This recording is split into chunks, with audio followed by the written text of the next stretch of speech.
വൈദ്യുതി മേഖലയിൽ മികച്ച സേവനം നിർവഹിക്കുന്ന ലൈൻമാൻമാരെ ആദരിച്ച് ലൈൻമാൻ ദിനം ആചരിച്ചു. സെൻട്രൽ ഇലക്ട്രിസിറ്റി അതോറിറ്റിയുടെ നിർദ്ദേശപ്രകാരമാണ് രാജ്യമാകെ ദിനാചരണം സംഘടിപ്പിച്ചത്.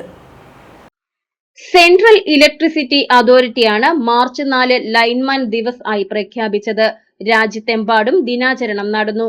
KSEB കീരമ്പാറ സെക്ഷൻ ഓഫീസിൽ ലൈൻമാൻമാരെയും മറ്റ് ജീവനക്കാരെയും പങ്കെടുപ്പിച്ച് ദിനാചരണം നടത്തി.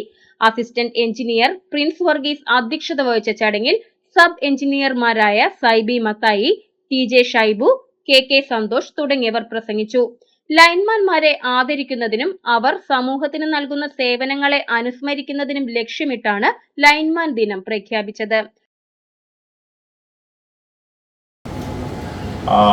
ഓരോ സെക്ഷൻ ഓഫീസിലെയും ലൈൻ സ്റ്റാഫുകളുടെ പ്രാധാന്യത്തെ ഉൾക്കൊണ്ടുകൊണ്ട് നിങ്ങൾക്ക് പ്രത്യേകമായിരിക്കുന്ന ഒരു ആദരവ് നൽകണമെന്നുള്ള സെൻട്രൽ അതോറിറ്റിയുടെ ആ തീരുമാനപ്രകാരമാണ് ഇന്നത്തേത്. അത് തന്നെ നിങ്ങൾക്ക് കിട്ടുന്ന ഏറ്റവും വലിയൊരു അംഗീകാരമാണ്. അതായത് ഒരു ഓഫീസിൽ അല്ലെങ്കിൽ ഒരു ഡിസ്ട്രിബ്യൂഷൻ മേഖലയുള്ള ജീവനക്കാരുടെ അതിൻ്റെ മുഖപത്രമായിട്ട് നിൽക്കുന്നത്, സെക്ഷൻ ഓഫീസിൻ്റെ മുഖപത്രമായിട്ട് നിൽക്കുന്നത് ലൈൻമാൻമാരാണ്, ഫീൽഡ് ജീവനക്കാരാണ്.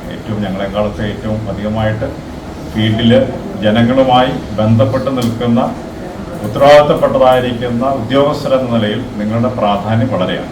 അതുപോലെ തന്നെ നിങ്ങൾ ഓരോരുത്തരും ചെയ്യുന്നതായിരിക്കുന്ന ജോലിയുടേതായിരിക്കുന്ന കാഠിന്യവും ഇതിനൊരു പ്രധാനപ്പെട്ടതായിരിക്കുന്ന ഒരു കാര്യമാണ്. ഓരോ ഇലക്ട്രിസിറ്റി ബോർഡിലുള്ള മറ്റു ജീവനക്കാരെക്കാൾ കൂടുതലായി കായികമായിരിക്കുന്ന ജോലിയാണ് നിങ്ങൾ ചെയ്യുന്നത്. അതിൻ്റെ ഒരു വലിയ പ്രാധാന്യം, ഈ പ്രാധാന്യങ്ങളെ ഉൾക്കൊണ്ടുകൊണ്ടാണ് നമ്മുടെ ഫീൽഡ് ജീവനക്കാരായിരിക്കുന്ന ലൈൻമാൻമാരെയും വർക്കർമാരെയും ആദരിക്കുവാനായിട്ടുള്ള ഒരു ദിവസം ഉണ്ടാക്കിയത്. GTV news Kothamangalam.